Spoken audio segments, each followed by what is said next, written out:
Hello my dear student, welcome back to my channel.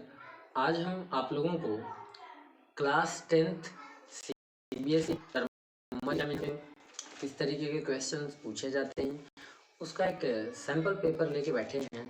आप लोगों को दिखाते हैं किस तरीके के क्वेश्चन है, कितने इजी हैं, कितना लगता है।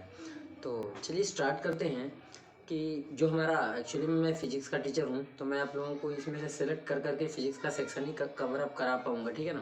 केमिस्ट्री और बायो मेरा है नहीं, फिर भी आप लोगों के सामने एक पेपर भी मिल जाएगा, आप लोग अपना एक पेपर भी चेकआउट कर सकते हो और इसके साथ मैं अपने फिजिक्स के क्वेश्चंस भी आप लोगों को बता दूंगा। ओवरऑल जैसा कि मैंने देखा, इसमें 1 2 3 सेक्शन दिए हुए हैं, A B एंड C।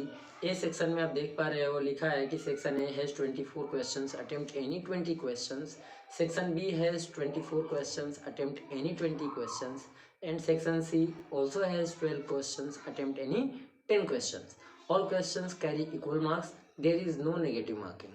तो ये आपके कंडीशंस कुछ इस तरीके के इस बार टर्म एग्जामिनेशंस में होने वाले हैं, ठीक है। तो इस बात का आप लोग ध्यान रखेंगे।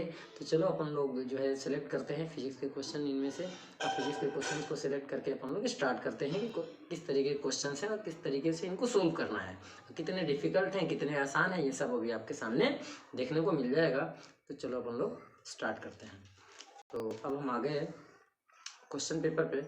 ये जो फर्स्ट सेकेंड क्वेश्चन है, ये तो हमारे सब्जेक्ट से बाहर का है, इसके बारे में बात नहीं करेंगे, हमने सेलेक्ट कर रखा है। वैसे 17 से स्टार्ट है फिजिक्स के क्वेश्चन, ठीक है। तो सीधे हम 17 पे लेके चलते हैं आप लोगों को। आपके सामने जो है यहाँ पे 17 क्वेश्चन आ गया। 17 क्वेश्चन जैसा कि आप लोग देख पा रहे हो, यहाँ पे आपके सामने 17 क्वेश्चन दिया हुआ है। आप देखो, लिखा है which of the following mirror is used by a dentist to examine small cavity in a patient's teeth.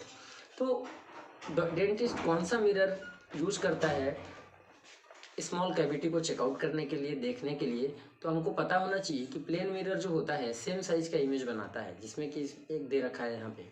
जो कॉन्वेक्स मिरर है which is basically smaller image form करता है ऑब्जेक्ट के कंपेरेटिवली, लेकिन जो हमारा कॉन्केव मिरर है ये स्मॉलर भी इमेज फॉर्म करता है और लार्जर भी फॉर्म करता है। तो जो डेंटिस्ट होता है, मिरर दांत मुंह खोल कर अपना जो मिरर से देखता है, तो मिरर काफ़ी क्लोज होता है। यानी एक तरीके से आप कह सकते हो कि पोल और फोकस और 2F के बीच में होता है ऑब्जेक्ट, तो इससे इमेज हमारी लार्ज बनती है। तो डेंटिस्ट बेसिकली हमारा जो मिरर यूज करता है वो कौन सा यूज करता है? सी यूज करता है, कॉन्केव मिरर, ठीक है। अब हम चलते हैं आप लोगों को लेके 18 क्वेश्चन पे। ये सामने आपके स्क्रीन पे रहा है 18। अब देखिए, लिखा है which diagram shows image formation of an object on screen by a converging lens. अब इनमें से कौन सा रे डायग्राम हमारा ऐसा है जो सही है कन्वर्जिंग लेंस के अकॉर्डिंग? तो देखिए यहाँ पे दे रखा है ऑब्जेक्ट से एक पैरेलल रे गया कॉन्वेक्स लेंस पे, ये हमारा लिखा 2 टाइम्स ऑफ फोकल लेंथ। अब 2 टाइम्स ऑफ फोकल लेंथ से रे ऐसे जा रही है, जबकि ये गलत है। पैरेलल रेज हमेशा ऑलवेज पासिंग थ्रू फोकस, ठीक है। ये भी twice of the focal length से, देखो पैरेलल रेज है ये प्रिंसिपल एक्सिस की, ये लाइन हमारी प्रिंसिपल एक्सिस है और ये हमारी पैरेलल रेज है। पैरेलल रेज हमारे 2F लेंथ से पास नहीं होती है, बल्कि ऑलवेज पासिंग थ्रू फोकस, ठीक है ना। तो ये रे यहाँ से जाने के बजाय, इस पॉइंट से जाने के बजाय इसको इस पर्टिकुलर पॉइंट से इधर से जाना चाहिए। तो ए और बी दोनों ही हमारे गलत हैं। सी पे आते हैं। सी में आप देख पा रहे हो कि ऑब्जेक्ट यहाँ पे है, पैरेलल रेज गया और यहाँ देखो मेंशन है फोकल लेंथ, यानी फोकस से पास हो रहा है, ये पॉइंट आपका फोकस है। और ये देखो ऑप्टिकल सेंटर से थिन लेंस से जो रे जाती है वो विदाउट एनी डेविएशन क्रॉस कर जाती है लेंस को। तो यानी कि हमारा कौन सा ऑप्शन सही है according to the question? C is the right answer. Question में कोई दम नहीं है, बहुत आसान से क्वेश्चन हैं, तो आप लोग बड़े आसानी से इन सबको हैंडल कर सकते हो। चलो 19 क्वेश्चन पे ले चलते हैं आपको। 19 क्वेश्चन देखिए, 19 क्वेश्चन आपके सामने ये रहा। 19 क्वेश्चन में क्या लिखा हुआ है? 19 क्वेश्चन में हमारे सामने लिखा है कि विच of the following can make a parallel beam of light when light from a point source is incident on it. अब देखो इसमें दे दिया है कि अगर इनमें से कौन सा ऐसा है कि एक पर्टिकुलर पॉइंट से ट्रेवल करने वाली लाइट कैसे हो जाए? पैरेलल बीम के फॉर्म में हो जाए, मैं ठीक है ना, पैरेलल बीम के फॉर्म में हो जाए। तो क्वेश्चन में ही सारा जवाब दे दिया। तो अगर इसमें से अब सिलेक्ट करना है कि अपन लोगों को कौन सा आंसर सही होगा, तो देखो कॉन्केव मिरर के अगर फोकस पे पॉइंट सोर्स को रख दिया जाए तो यहाँ से क्या होगा कि पैरेलल रे हमारी रिफ्लेक्टेड रेज हो जाएंगी। कॉन्केव मिरर्स के अगर फोकस पे पॉइंट सोर्स को रख दिया जाए तो वहाँ से जितनी भी रेज हमारी मिरर पे स्ट्राइक करेंगी, after reflection from the mirror all these raise becomes parallel. And similarly convex lens की अगर हम बात करते हैं तो कॉन्वेक्स लेंस की भी अगर फोकस से जो रेज आती है वो पैरेलल हो जाती है। सो दैट्स वाई हमारा ऑप्शन ए सही है। बाकी आगे के ऑप्शन चेकआउट करने का कोई मतलब ही नहीं बनता जब हमारा पहला ऑप्शन ही सही हो गया तो। अब अपन लोग चलते हैं 20 क्वेश्चन की तरफ। 20 क्वेश्चन में जैसा कि आप लोग देख पा रहे हो लिखा है कंसीडर दीज, हो सकता है थोड़ा ऊपर कर देता हूँ मैं आप लोगों को ताकि पूरा प्रॉपर दिखाई दे, ठीक है, पूरा प्रॉपर आप लोगों को दिखे, ठीक है। अब देखो consider these indices of refraction. Glass के लिए देखो आपके सामने दे रखा है 1.52, एयर के लिए हमारे सामने क्वेश्चन में दे रखा है 1.003, वाटर के लिए दे रखा है 1.330। अब लिखा है based on the refractive indices of 3 material arrange the speed of light through them in descending order. अब डिसेंडिंग ऑर्डर का मतलब हायर से लोअर एंड देन लोअर, ठीक है। आप लोग हमेशा याद रखना कि जिस मीडियम की डेंसिटी लो होती है उसमें स्पीड ज़्यादा होता है, ठीक है। तो डेंसिटी लो होने का मतलब कि उसका रिफ्रैक्टिव इंडेक्स भी कम होगा। सो दैट्स वाई यहाँ पे जो आप एयर देख रहे हो, एयर का रिफ्रैक्टिव इंडेक्स आप देख पा रहे हो, यहाँ पे मैं हाईलाइट कर दे रहा हूँ कि एयर का जो आप रिफ्रैक्टिव देख रहे हो ये 1.003 लिखा है। क्या लिखा है? 1.003, जो कि वाटर और ग्लास के कंपैरेटिवली काफ़ी कम है, तो इसमें स्पीड ज़्यादा होगी। उसके बाद आप वाटर पे आ जाओ, वाटर का रिफ्रैक्टिव इंडेक्स इससे थोड़ा ज़्यादा है और ग्लास का सबसे ज़्यादा है। तो यानी कि नंबर 1 की अगर हम बात करें तो नंबर 1 पे हमारी स्पीड इसमें ज़्यादा होगी, नंबर 2 पे स्पीड इसमें ज़्यादा होगी और नंबर 3 पे स्पीड हमारी इसमें ज़्यादा होगी। अब आप इसके अकॉर्डिंग अरेंज कर सकते हो, तो पढ़ लेते हैं। Speed of light in air, speed of light in water, speed of light in glass. तो हमारा सीधा सीधा कौन सा आंसर सही है? तीसरा सी सही है, ठीक है ना। अब 21 क्वेश्चन पे चलते हैं। अब अपन लोग किस क्वेश्चन की तरफ बढ़ते हैं? अब अपन लोग बढ़ते हैं 21 क्वेश्चन की तरफ। स्क्रीन पे ये रहा आपके 21 वाला क्वेश्चन नंबर। आप लोग देखो कि 21 क्वेश्चन में दिया हुआ है कि if a beam of red light, ठीक है, red light and beam of violet light are incident at same angle on the inclined surface of a prism from air medium and produces angle of refraction R and V। Red वाला का angle of refraction R है, ध्यान रहे, और violet वाले का angle of refraction V है respectively. तो विच of the following is correct? Which of the following is correct? इसमें कोई दिक्कत होनी नहीं चाहिए आप लोगों को कि सबको पता है कि रेड लाइट हमारा कम डेविएट होती है, वॉयलेट लाइट हमारा ज़्यादा डेविएट होती है। तो एंगल ऑफ रिफ्रैक्शन की बात करें तो वॉयलेट लाइट का ज़्यादा होगा और रेड लाइट का हमारा कम होगा। तो ये बराबर का तो सवाल ही नहीं होता। आर का ज़्यादा हो वॉयलेट का कम, ये भी नहीं होता। हमने बताया अभी कि वॉयलेट लाइट कम ज़्यादा डेविएट होती है और रेड लाइट हमारा कम डेविएट होती है। तो यहाँ पे ये भी पॉसिबल नहीं है। ये हमारा कौन सा है? ये हमारा राइट आंसर है डी, ठीक है ना।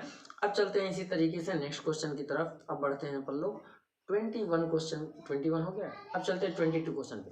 अब 22 क्वेश्चन को देखो, क्वेश्चन हमारे सामने यहाँ पे लिखा हुआ है, क्वेश्चन हमारे सामने यहाँ पे दिया हुआ है। ये हमारे पास एक कॉनकेव मिरर है, ये सी है और सेंटर पे ही हमारा ऑब्जेक्ट है, ठीक है। अब इसके लिए हमारे पास ये कुछ सिचुएशन दे रखा है कि examine the above figure and state which of the following option is correct. One small box in the figure is equal to 1 centimetre. कोई दिक्कत नहीं है, ये कुछ भी यहाँ पे लिखा हो इससे हमको कोई मतलब नहीं। हमको इतना पता है कि जब हमारा मिरर में कॉनकेव मिरर हो और ऑब्जेक्ट हमारा सेंटर ऑफ कर्वेचर पे रखा हो तो इमेज भी सेंटर ऑफ कर्वेचर पे बनता है, रियल बनता है, इन्वर्टेड बनता है, सेम साइज का बनता है। और जब इमेज हमारी सेम साइज की हो तो वहाँ पे मैग्नीफिकेशन +1, वहाँ पे मैग्नीफिकेशन 1 होता है, ठीक है। कॉनकेव मिरर है तो कॉनकेव मिरर में देखो ऑब्जेक्ट हमारा इस तरफ है, इमेज हमारी यहीं पे बनेगी, इमेज यहीं पे बनेगी नीचे की तरफ, ठीक है ना। अगर ये 2 सेंटीमीटर का है सपोज दैट, तो हमारी इमेज भी बनेगी कितने की?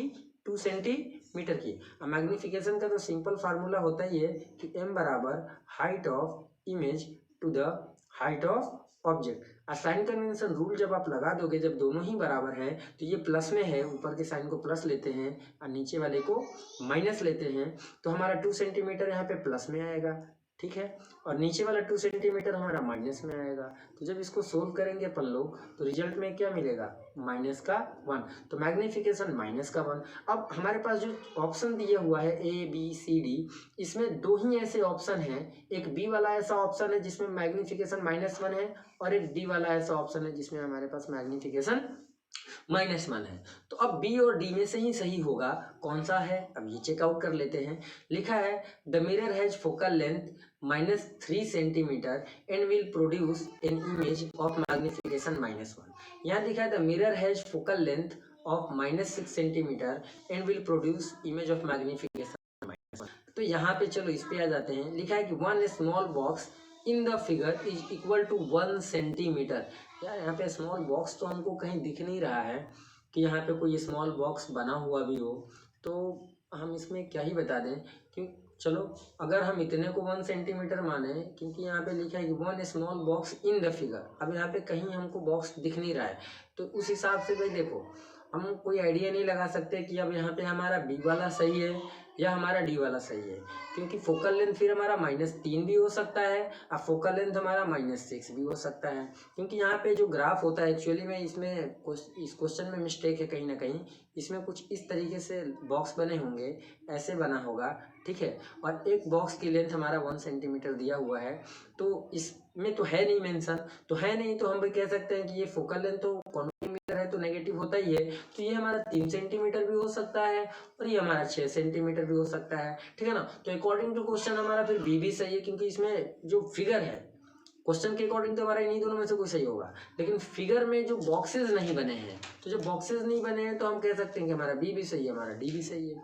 लेकिन जहाँ बॉक्स बना होगा तो आप बॉक्स को काउंट करोगे कि यहाँ पे अगर पोल है, जैसे मैं कलर चेंज कर लूँ कि चलो मान लिया जाए कि यहाँ पर अगर यहाँ से लेके यहाँ तक एक बॉक्स है, मान लो यहाँ से लेके यहाँ तक 2 बॉक्स है, यहाँ से लेके यहाँ तक 3 बॉक्स है, तो ये डिस्टेंस हमारी कितनी हो जाएगी 3 सेंटीमीटर, क्योंकि क्वेश्चन में दे रखा है कि 1 small box in the figure is equal to 1 centimetre, है ना।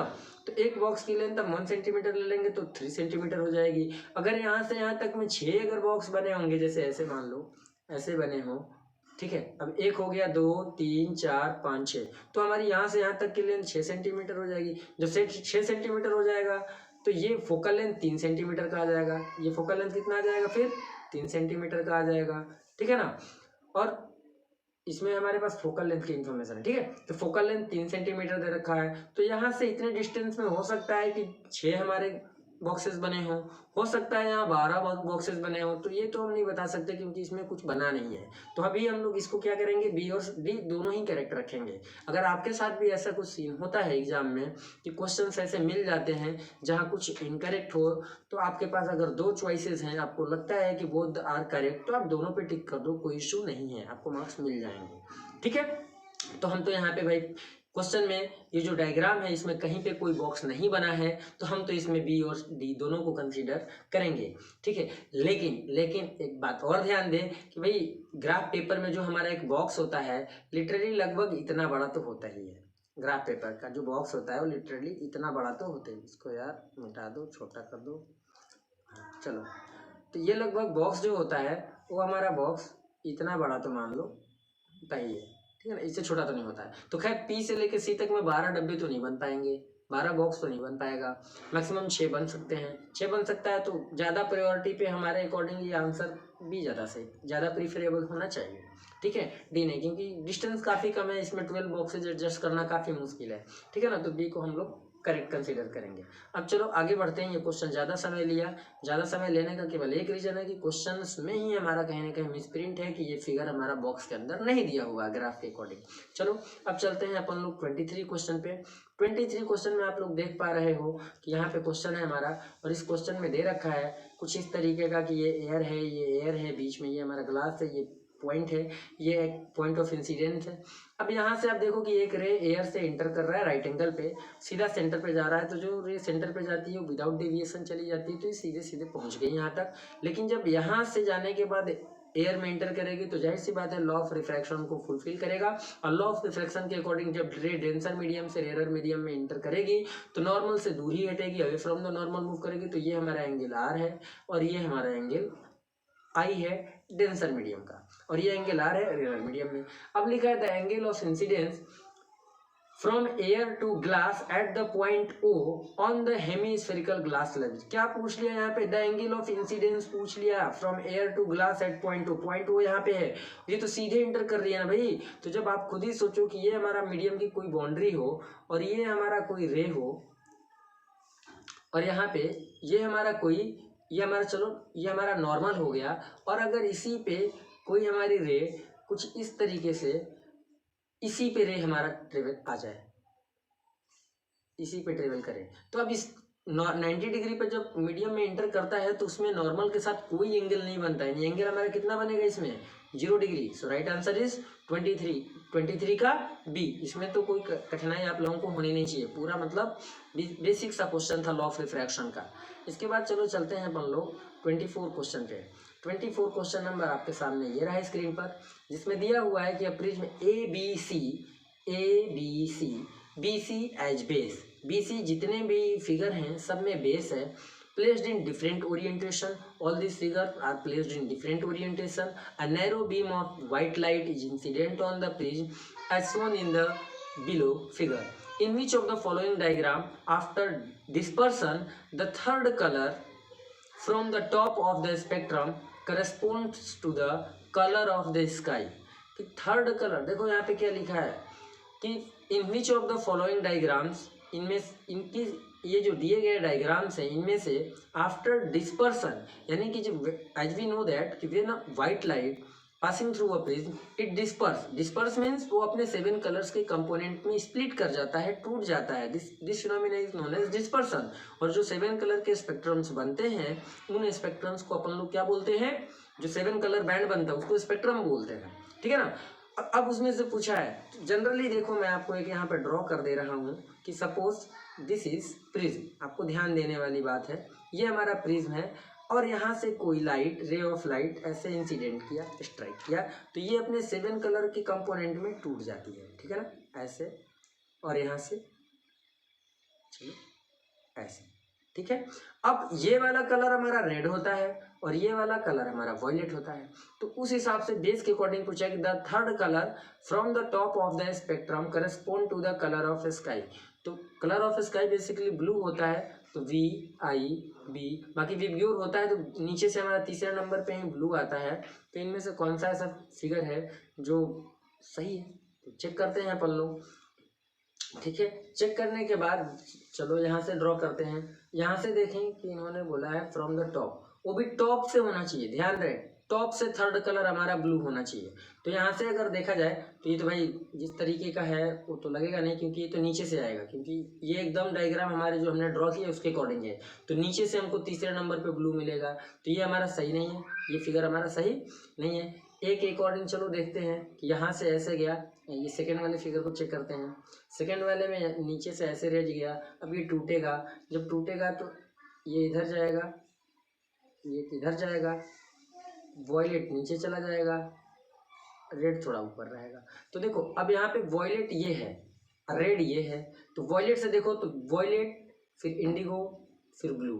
तो ये सेकेंड फिगर ऐसा है जिसमें हमको ऊपर से तीसरे नंबर पे ब्लू कलर मिलेगा, तीसरे नंबर पे यहाँ पे ब्लू कलर आपको मिल जाएगा, ठीक है। तो हमारा इसमें राइट आंसर कौन सा है, 24 का बी राइट आंसर है, ठीक है।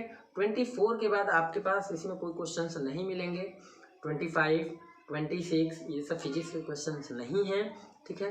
तो फिर से हम फिजिक्स के सेक्शन पे चलते हैं कि फिजिक्स का सेक्शन कहाँ पे है, उसके बाद आपको बताते हैं। यहाँ पे कुछ एसर्शन एंड रीजन भी हैं। एसर्शन एंड रीजन में आपको ये क्वेश्चन है 34, ये आपका फिजिक्स का है, जिसमें लिखा है sky appears blue in the day time. बिल्कुल करेक्ट है भाई, स्काई हमारा डे टाइम में कैसा अपीयर होता है, ब्लू अपीयर होता है, ब्लू लिखा हुआ है, इसमें कोई दिक्कत वाली बात नहीं है।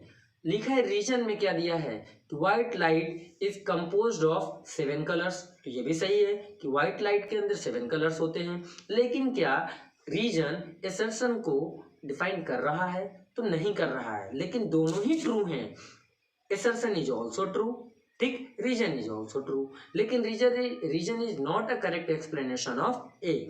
तो अब यहाँ पे कुछ शुरुआत में यहाँ पे आप देखो कुछ दे रखा है सर्टन रीजन की कंडीशंस कि ए ऑप्शन तब होगा जब both A and R are true and reason are the is the correct explanation of A. तो हमारा ये नहीं है, दोनों ट्रू हैं लेकिन रीजन करेक्ट एक्सप्लेनेशन ए का नहीं है, तो both A and R are true but R is not the correct explanation of A. That's why 34 का जो हमारा आंसर होगा वो कौन सा होगा, बी होगा। ठीक है, इसके बाद चलते हैं आगे कौन से क्वेश्चन नंबर पे, 39 से फिर शुरू है। चलो तो हम 39 पे ले चलते हैं आपको।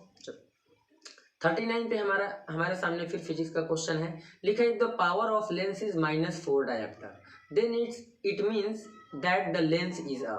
आप देखो भाई, पावर है नेगेटिव पावर हमारा कॉनकेव लेंस का होता है, कॉन्वेक्स का पॉजिटिव होता है, तो यानी कि कॉनकेव लेंस होगा। तो हमारा ये बी वाला जो ऑप्शन है ये नहीं हो सकता, डी हमारा नहीं हो सकता, दो ऑप्शन तुरंत खत्म हो गए। अब हमारे पास दो ऑप्शन बचे कि ए या सी, क्योंकि दोनों में कॉनकेव लेंस लिखा है, नेगेटिव पावर था। सबको पता है कि पावर का फार्मूला क्या होता है कि भाई पावर बराबर क्या होता है 100/f, 100/f। और यहाँ पे ठीक है ना, तो यहाँ से अगर फोकल लेंथ आप निकालना चाहो तो फोकल लेंथ बराबर क्या हो जाएगा 100/p। ठीक है, अब यहाँ पे p की वैल्यू क्वेश्चन में दे रखा है 4, तो हम यहाँ रख लेंगे p की जगह चलो 4। तो यहाँ जब 4 रखेंगे तो 4 से 100 को काटेंगे कितना आ जाएगा 25 आ जाएगा, तो 25 सेंटीमीटर आएगा। और कॉनकेव लेंस है तो नेगेटिव ही हमारा होगा। तो हमारा इसमें कौन सा ऑप्शन सही है, सी सही है कि कॉनकेव लेंस होगा, फोकल लेंथ -25। ठीक है, तो ये हमारा क्वेश्चन हो गया। उसके बाद 40 क्वेश्चन भी हमारा फिजिक्स का ही है, तो चलो 40 की देखते हैं। 40 क्वेश्चन में क्या लिखा है, 40 क्वेश्चन में हमारे सामने दे रखा है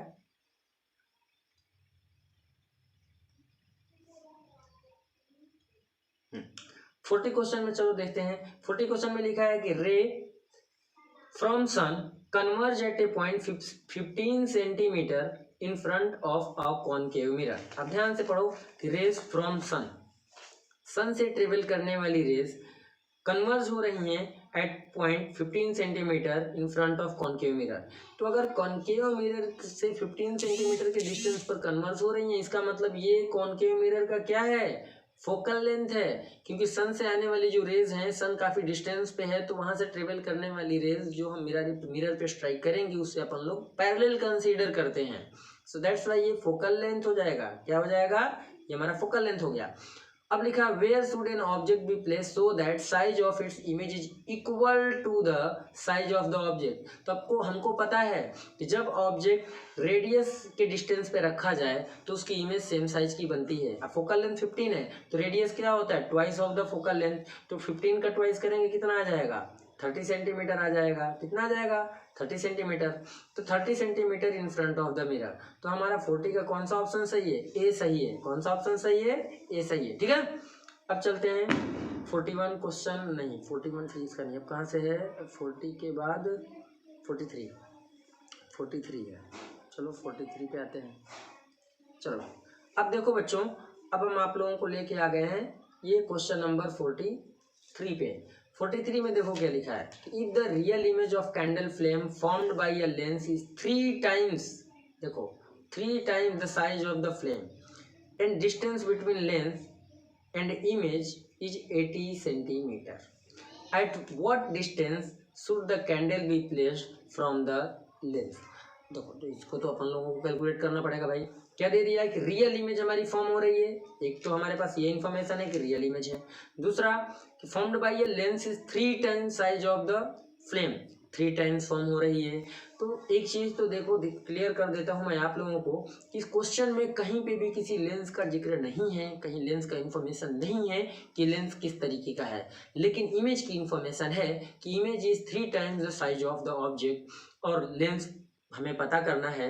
तो आपको ध्यान होना चाहिए कि जब आप लोग इमेज फॉर्मेशन पढ़ते हो और नहीं जिनको पता है तो हमारे चैनल पे जाओ, चेकआउट करो 10th क्लास की वीडियो में रे ऑप्टिक्स में आपको सारे इमेज फॉर्मेशन दिया हुआ है और इस वीडियो के डिस्क्रिप्शन में भी मैं मेंशन कर दूंगा, ठीक है ना। तो वहाँ पे आपको मिल जाएगा कि जो इमेज फॉर्मेशन में कि कौन कौन सी ऐसी लेंस है, इस टाइप की इमेज फॉर्म करती हैं। तो कॉन्वेक्स जो हमारा लेंस है वो रियल इमेज फॉर्म करता है, कॉन्केव लेंस कभी भी रियल इमेज फॉर्म नहीं करता, ऑलवेज फॉर्म वर्चुअल इमेज। ठीक है, तो ये हमारा इतना तो कंफर्म हो गया कि लेंस जो है कॉन्वेक्स लेंस होगा। इसमें लेंस हमारा कौन सा कंफर्म हो गया कि हमारा लेंस कॉन्वेक्स होगा। ठीक है ना बच्चों, तो ये तो आपको क्लियर हो जाना चाहिए।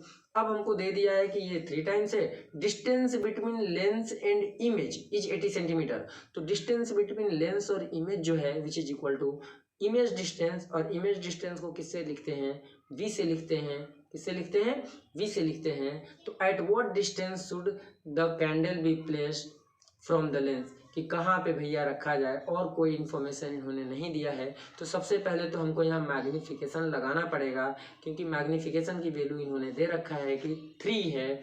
ठीक है, और इसमें फोकस का इन्फॉर्मेशन दिया है कि नहीं दिया है भाई, फोकस वाला इन्फॉर्मेशन भी नहीं दिया है कि इसका फोकस क्या है। चलो कोई बात नहीं, तो ऑब्जेक्ट डिस्टेंस खाली पूछा है हमारा, इसी से निकल आएगा, कोई दिक्कत नहीं। तो m बराबर देखो क्या होता है लेंस के लिए v बाई यू। ठीक है, v हमारे सामने मिल गया, कितना मिल गया 80 सेंटीमीटर। u हमें निकालना है, क्रॉस मल्टीप्लाई कर लो, तो u बराबर आपके सामने क्या आ जाएगा, u बराबर आ जाएगा देखो 80/3। अब मैं आपको बताता हूँ, ऑब्जेक्ट डिस्टेंस चाहे मिरर हो चाहे लेंस हो, मिरर हो चाहे लेंस हो, वो हमेशा नेगेटिव होता है। तो यहाँ पे साइन आएगा किसका, according to sign convention rule, minus का। अब 80/3 जो है यही हमारा राइट आंसर है, और ये कौन सा है, डी में है। तो बहुत आसान से क्वेश्चन है, इसमें ज़्यादा कोई कॉम्प्लिकेशन है ही नहीं। 44 पे अगर हम बात करें, 44 क्वेश्चन पे चलते हैं। मैं पेन सेलेक्ट कर लूँ कोई डिफरेंट, क्योंकि अलग अलग क्वेश्चन है तो अलग अलग सेलेक्ट करना पड़ेगा हमको। ठीक है, 44 क्वेश्चन पे आते हैं। अब 44 क्वेश्चन में आपके सामने एक प्रिंसिपल एक्सिस है, ऑब्जेक्ट रखा हुआ है, ये ऑब्जेक्ट रखा हुआ है, ये सी है। अब आगे क्या पूछा है कि व्हाइल लुकिंग, ठीक है, कि while looking at the above diagram Nalini conclude the following. क्या कंक्लूड किया कि the image of the object will be a virtual one. भाई करेक्ट है, क्योंकि ये हमारा मिरर कौन सा है, अरे नहीं मिरर है ये हमारा मिरर कॉन्केव मिरर है। अब कॉन्केव मिरर में ऑब्जेक्ट कहाँ रखा है, सेंटर और फोकस के बीच में, तो इमेज हमारी वर्चुअल नहीं होगी, रियल इमेज होती है। ठीक है, और ये कहाँ बनेगी इमेज, ये इमेज कहीं यहाँ बनेगी, सेंटर ऑफ कर्वेचर।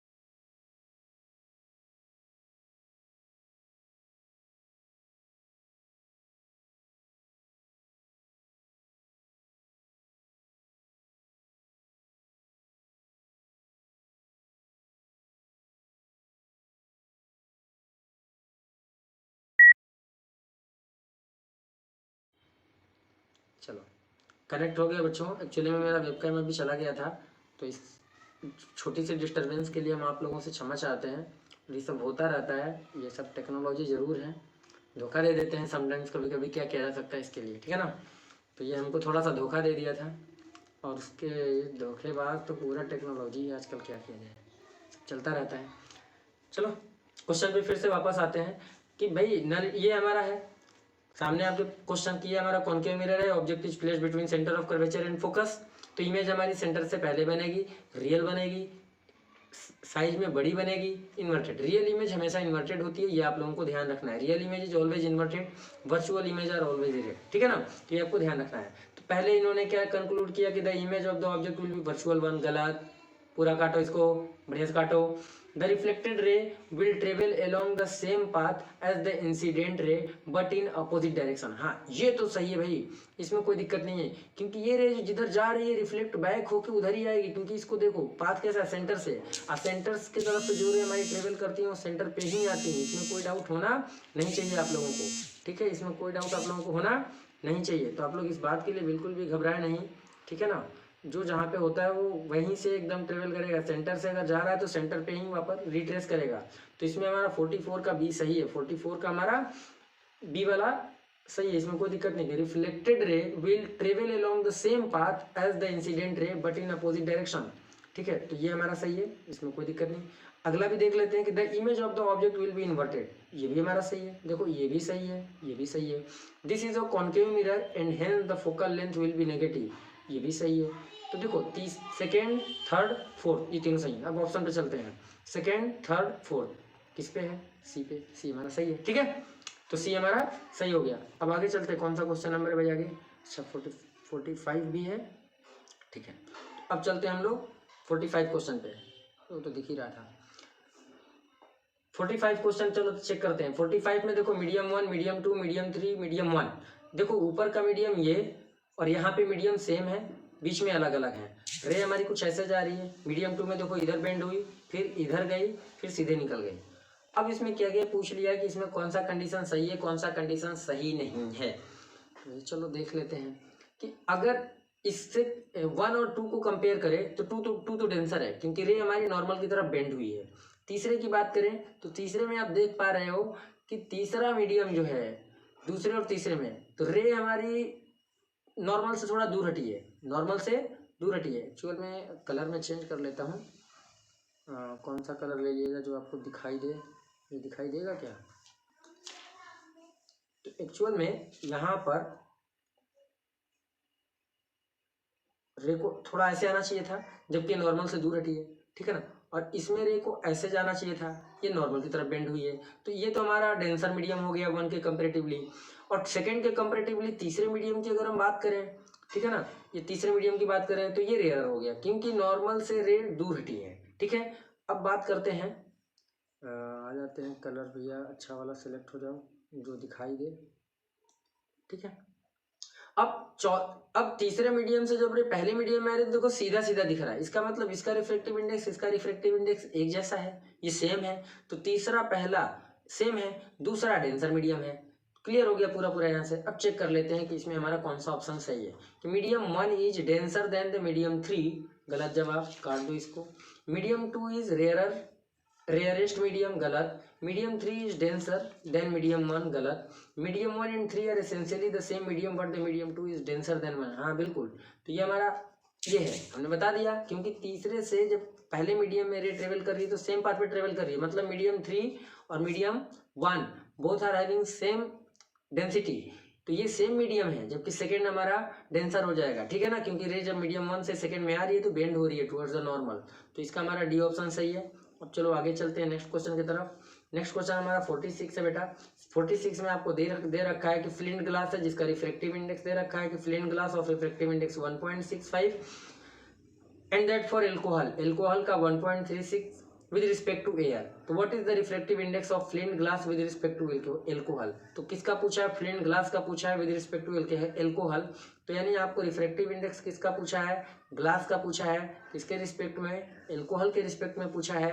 तो इसका लिए सिंपल फार्मूला होता है कि जिसका पूछा है उसको ऊपर रखो और जिसके रिस्पेक्ट में पूछा है उसका रिफ्रैक्टिव इंडेक्स नीचे रखो और दोनों को डिवाइड कर दो। यानी आपको करना क्या है, इसमें कुछ नहीं करना है कि ग्लास का जो 1.65 है 1.65 को डिवाइड कर दो 1.36 से।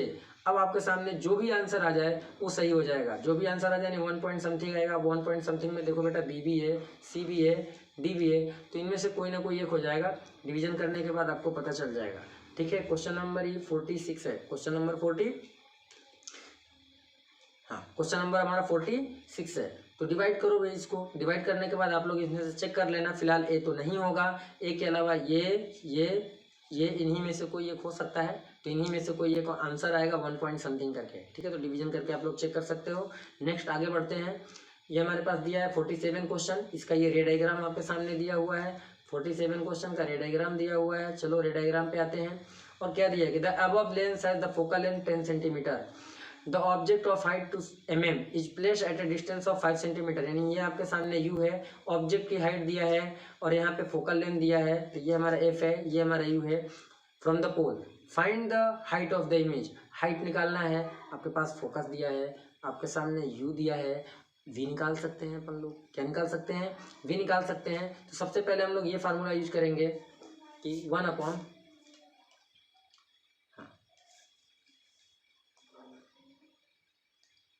तो अपन लोग यूज करेंगे 1 upon F is equal to 1 upon V, ये तो लेंस है, माइनस 1 अपॉन यू। ठीक है ना। तो हमारे पास ये और ये दोनों चीज़ें दी हैं, तो यहाँ से अपन लोग क्या निकालेंगे? वी निकाल लेंगे। ये वी हमारा यहाँ इस फार्मूले से निकल आएगा। ठीक है। साइन कन्वेंशन रूल याद रहे कि कॉन्वेक्स है तो कॉन्वेक्स के लिए हमारा फोकल लेंथ कैसा कंसीडर करना है? पॉजिटिव। और ऑब्जेक्ट डिस्टेंस हमेशा चाहे कोई भी चीज़ हो उसके लिए नेगेटिव कंसीडर करना है। यहाँ पे वैल्यू रखना है साइन कन्वेंशन के साथ और उसके बाद आपको वी निकाल लेना है। वी जब निकल आएगा तो देखिए क्या करना है। अब एम बराबर होता है, मिरर है, लेंस है हमारा, तो height of object, sorry height of image to the height of object equal to V upon U. और हाइट ऑफ इमेज यहाँ से निकल आएगा क्योंकि वी आपने निकाल लिया, यू निकाल लिया, यू तो दिया ही है और हाइट ऑफ ऑब्जेक्ट पहले से मेंशन है, तो इसको यहाँ से क्रॉस मल्टीप्लाई कर लेना, आपको हाइट मिल जाएगा। ठीक है। तो ये इन्फॉर्मेशन है, ये हिंट है आपके लिए, जिससे कि आप इस क्वेश्चन को सोल्व कर सकते हैं। आगे चलते हैं। 48 क्वेश्चन नहीं है, 48 क्वेश्चन नहीं है भाई साइंस का, 49 नहीं है। अब कहाँ पे है? सीधा 57 से है। 57 पे चलते हैं फिर आपको लेके। चाहिए केस बेस्ड है। चलो ये क्वेश्चन हमारा केस बेस्ड मिला, ये केस है। यहाँ से यहाँ तक स्टोरी कुछ लिखा हुआ है, स्टोरी आप पढ़ सकते हो कि Noor, a young student was trying to demonstrate some properties of light in her science project work. She kept X inside the box, ये एक बॉक्स है जिसके अंदर कुछ एक्स है, as shown in the figure, and with the help of a laser pointer made light rays pass through the hole on one side of the box. She had a small butter paper screen to see the spot of the light being cast as they emerged. ठीक है। देखो raise 2 यहाँ पे है, यहाँ पे raise 2 है, यहाँ पे रेज 2 है, यहाँ पे रे 1 है, यहाँ पे रे 1 है, तो रे 2 यानी यहाँ से ज्वाइन करोगे तो ये ऐसे गया यहाँ पे, और इसको ज्वाइन करो तो ये ऐसे आया यहाँ पे, फिर ये ऐसे हो गए हैं। ठीक है ना। तो ये क्या होना चाहिए? ये है क्या एक्चुअल में? ठीक है। तो अब इसी से रिलेटेड हमारे सामने कुछ क्वेश्चन दिया हुआ है, ये केस बेस्ड है, तो पहले इसको आपको अच्छे से पढ़ लेना है, उसको चेक कर लेना। क्वेश्चन यहाँ पे दिया हुआ है। अब पूछ लिया क्वेश्चन में कि ये है क्या, कि what would be X that she placed inside the box to make the ray behave as shown. तो आप क्वेश्चन को ध्यान से देखो कि ये रेक्टेंगुलर ग्लास का ही ऐसा फिगर बनता है कि जब अपन लोग एक रेक्टेंगुलर ग्लास लेते हैं, अब कोई एक रे और ये 2 रे, इसको मिटाओ भाई, ये गड़बड़ है, ये मिट गया। आपको ड्रॉ करके दे रहा हूँ, आप लोग ध्यान से देखना, ब्लैक ले लेता। ठीक है। अब देखो, तो अब आप ध्यान से देखना कि अगर एक रे ये है और एक रे ये है, ये दोनों पैरेलल हैं, बोथ रेज आर पैरेलल। तो नॉर्मल यहाँ ड्रॉ करेंगे अपन लोग। नॉर्मल के अकॉर्डिंग रे हमारी बेंड करेगी, ऐसे रे हमारी बेंड करेगी, बेंड थी। यहाँ फिर से हम नॉर्मल ड्रॉ करेंगे और फिर ये यहाँ से निकलेगी ऐसे पैरेलल, फिर यहाँ से ऐसे पैरेलल निकलेगी। तो इसी तरीके का डायग्राम यहाँ से बन रहा है इन दोनों होल से। ठीक है। तो यहाँ पे हमारा क्या हो जाएगा? रेक्टेंगुलर ग्लास हो जाएगा। क्या हो जाएगा? रेक्टेंगुलर ग्लास हो जाएगा। ठीक है ना। ये हमारा रेक्टेंगुलर ग्लास हो जाएगा, इसमें कोई डाउट होना नहीं चाहिए। तो हमारा जो 57 वाला क्वेश्चन है, 57 में जो हमारा क्वेश्चन पूछा गया है, इसका आंसर हमारा क्या हो जाएगा?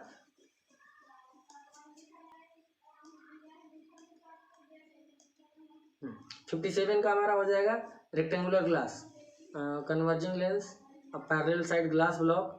ठीक है। तो ये हमारा सही है। उसके बाद इसी को थ्योरी से रिलेटेड हमारा क्वेश्चन है। क्या क्वेश्चन है कि she measured the angle of incidence for both the rays on the left side of the box to be इतना। ठीक है। एंगल ऑफ इंसिडेंस मेजर किया। She knew the refractive index of the material X inside the box was इतना, और material of the glass का जो है reflective index इतना है। तो what will be the appropriate value of angle of refraction. तो भाई सबको पता है कि एन बराबर क्या होता है स्नेल्स लॉ के according? Sine I upon sine R. ठीक है। अब sine I upon R, N की जगह आपको क्या रखना है? 1.5 साइन आई की वैल्यू दे रखा है कितना? 48.6, तो 48.6 रख लिया, और साइन आर। ठीक है। तो अब हम लोग साइन आर निकालेंगे। ठीक, साइन आर। जरा बैटरी कनेक्ट करिए इसमें, चार्जर कनेक्ट करिए इसमें प्लीज। तो साइन आर, अब इसको क्रॉस मल्टीप्लाई करेंगे। क्रॉस मल्टीप्लाई करने के बाद आर की वैल्यू निकाल लेंगे साइन आर की। अब साइन आर की जो वैल्यू आएगी वो कितनी आएगी, तो इसको सोल्व करने के बाद ही आपको पता चलेगा। और यहाँ पे हिंट में दे रखा है कि साइन 48.6 डिग्री की वैल्यू अप्रॉक्सीमेट 0.75 है, तो यहाँ पे 0.75 आ जाएगा। क्रॉस मल्टीप्लाई आप लोग करेंगे, सोल्व करेंगे। सोल्व करने के बाद आपको आंसर निकालना है। जब आप आंसर निकालोगे तो आपको 30 डिग्री अप्रॉक्स मिल जाएगा, अप्रॉक्स 30 डिग्री मिल जाएगा। अब आप 59 की बात करें तो हर friend noted the following observation from his demonstration, glass is optically rarer than air। अब इन्होंने क्या लिखा कि glass is optically rarer than air, गलत है क्योंकि ऐसा नहीं हो रहा है। इसमें आप देखो तो इसमें आपको दिख रहा है कि ये नॉर्मल होना चाहिए और इस नॉर्मल से रे थोड़ी सी दूर हटी है, बिल्कुल करेक्ट, ये दूर हटी है ना। देखो भाई ये रे ऐसे जा रहा है तो कैसे थोड़ा सा चेंज है, एकदम थोड़ा दूर हट के जा रहा है रे, इधर से जा रे हमारी जा रही है, थोड़ा दूर हट रही है, ठीक है ना। तो इस चीज़ को आप ध्यान रखना है कि कब डेंसर होगा कब रेयरर होगा, इस चीज़ को भी आपको ध्यान रखना है। 59 क्वेश्चन है हमारे पास। 59 में हमारे पास सबसे पहले देखिए glass is optically rarer than air. खैर रेयरर नहीं है। Air and glass allow light to pass through them with the same velocity. ऐसा नहीं हो सकता कि दोनों मीडियम अगर अलग अलग हैं तो दोनों में सेम वेलोसिटी हो ही नहीं सकता है। Air is optically rare than glass, air is optically, अच्छा ठीक है भाई। और आगे ये 3 कंडीशन है कि हर friend noted the following observation from this. Okay, उन्होंने 3 ये ऑब्जर्वेशन नोट किया है। चलो आगे देखते हैं क्या है। चौथा में इन्होंने क्या नोट किया है कि speed of light through denser medium is faster than the rare medium. अच्छा, the ratio sine angle of incidence in the first medium to the ratio of sine angle of refraction in the second mediums gives the refractive index of the second material with respect to the first one। तो यार ये तो सही है। अच्छा ये देखो question बड़ा अलग सा है, मैं आपको दिखा दूं। तो वो जो स्टोरी था ना, ये जो केस बेस्ड क्वेश्चन है, ये जो स्टोरी आप यहाँ देख रहे हो, इस स्टोरी से रिलेटेड यहाँ पे सारा, और ये स्टोरी से रिलेटेड क्वेश्चन है। तो उसने क्या नोट किया ऑब्जर्वेशन में कि ग्लास जो है ऑप्टिकली रेयर देन एयर है। दूसरा उसने नोट किया कि air and glass allow light to pass through them with same velocity. तीसरा क्या नोट किया उसने कि air is optically rare than glass. फिर ये नोट किया, फिर ये नोट किया। अब आगे यहाँ पे स्टेटमेंट पूछा है कि वो जो नोट किया उनमें से कौन वाले स्टेटमेंट ऐसे हैं जो कि करेक्ट है, कौन से ऐसे स्टेटमेंट है जो कि करेक्ट है, कौन से स्टेटमेंट ऐसे हैं जो कि करेक्ट हमारे नहीं है। तो देखो एक तो लिखा है कि glass is optically rare than air. ऐसा नहीं है कि ग्लास है जिसका रिफ्लेक्टिव इंडेक्स 1.5 दिया हुआ है तो वो रेयर तो नहीं है, ठीक है। तो ये हमारा गलत हो गया, ठीक। या तो इनको देखो बेसिकली जो एयर का रिफ्रैक्टिव इंडेक्स लिया जाता है, एयर का रिफ्रैक्टिव इंडेक्स जो होता है 1.00 समथिंग होता है, 1.00 समथिंग, तो अप्रॉक्स 1 लिया जाता है। और यहाँ पे क्वेश्चन में ग्लास है, ग्लास का रिफ्रैक्टिव इंडेक्स दे रखा है कि 1.5 है। तो आप खुद ही देखो कि एयर का 1.00 करके होता है और ये 1.5 है, तो 1 और 1.5 यानी ये डेंसर मीडियम है, तो ये डेंसर है, ये रेयर है, पहला गलत है। दूसरा लिखा है air and glass allow light to pass through them with same velocity. जब रिफ्लेक्टिव इंडेक्स अलग अलग है तो सेम वेलोसिटी नहीं हो सकता, अलग अलग होगा, तो दूसरा भी गलत है। तीसरा लिखा है air is optically rare than glass, तीसरा हमारा सही है, ठीक है ना। तो तीसरा यहाँ पे जो आप देख पा रहे हो तो ये तीसरा हमारा ट्रू है, ये हमारा ट्रू है। चौथे की अगर बात करते हैं तो चौथे में लिखा है कि speed of light through denser medium is faster than that rare medium. ऐसा नहीं हो सकता क्योंकि डेंसर में स्पीड घटेगी और रेयर में ज़्यादा होगी, तो ये भी हमारा गलत स्टेटमेंट है। पांचवें पे चलते हैं कि the ratio sine angle of incidence in the first medium to the ratio of sine angle of reflection in the second medium gives the reflective index of the second material with respect to the first one. पूरा Snell's law है और ये सही है, ये सही है क्योंकि फर्स्ट मीडियम का जो साइन आई हो उसी में साइन आई बनेगा, उसी में एंगल आएगा, इंसिडेंस एंगल आएगा, तो साइन आई। सेकेंड मीडियम का एंगल जो होता है साइन आर, तो ये जब sine I upon sine R निकालेंगे तो सेकेंड मीडियम का हमारा रिफ्लेक्टिव इंडेक्स निकलता है फर्स्ट के रिस्पेक्ट में, जिसको कि इस तरीके से रिप्रेजेंट किया जाता है, ठीक है। तो हमारा थर्ड और फिफ्थ जो है ये दोनों ही ट्रू हैं, तो इसके हिसाब से third D is the right answer. अब चलते हैं अपन लोग नेक्स्ट क्वेश्चन की तरफ। 60वें क्वेश्चन में लिखा है कि if the object inside the box was made of material with reflective index less than 1.5 then which चीज करें कि lateral shift of the light would have been less, lateral shift of the light. अब देखो अगर less कर देंगे हम लोग, अगर हम लोग रिफ्रैक्टिव इंडेक्स लेस कर देंगे तो लेटरल शिफ्ट क्या है। पहले तो लेटरल शिफ्ट आप लोग समझ लो कि लेटरल शिफ्ट है क्या। मैं आपको यहाँ ड्रॉ करके बता देता हूँ कि लेटरल शिफ्ट होता क्या है। क्वेश्चन भी दिखना चाहिए आपको और लेटरल शिफ्ट भी आपको दिखना चाहिए। देखो भाई, हम आपको लेटरल शिफ्ट पूरा बताते हैं कि लेटरल शिफ्ट एक्चुअल में है क्या। जैसे ये देखो ग्लास है हमारा और ये कोई रे है, ट्रेवल कर रही है, तो इस रे को इसी पाथ पे जाना चाहिए था, ऐसे निकल के। लेकिन होता क्या है कि जब यहाँ पे अगर हम लोग नॉर्मल ड्रॉ कर दें, अगर हम यहाँ पे नॉर्मल ड्रॉ करें और ये डिफरेंट ग्लास है, तो रे हमारी कैसे नॉर्मल की तरफ बेंड हो जाएगी। तो रे एक्चुअल में मान लो यहाँ पे आई। जब यहाँ पर रे हमारी आ गई, अब इस पॉइंट पे फिर से हमें एक नॉर्मल ड्रॉ करना पड़ेगा। जब नॉर्मल ड्रॉ करेंगे तो अब यहाँ से लाइट निकलेगी तो किसी और डायरेक्शन में निकलेगी। अब जब किसी और डायरेक्शन में निकलेगी, अब देखो तो रेयर से डेंसर में आया तो नॉर्मल की तरफ बेंड हुआ, अब डेंसर से रेयर में जा रही है, डेंसर से रेयर में जाएगी तो अवे फ्रॉम द नॉर्मल ऐसे जाएगी। तो इनिशियल डायरेक्शन ये है और ये इमरजेंट रे है, तो इसके बीच का ये जो गैपिंग है ना, इसी गैपिंग को हम लोग बोलते हैं लेटरल डिस्प्लेसमेंट। इस गैपिंग को क्या बोलते हैं? Lateral displacement. क्या बोलते हैं? लेटरल। लिख जा भाई, ठीक। इसको क्या बोलते हैं?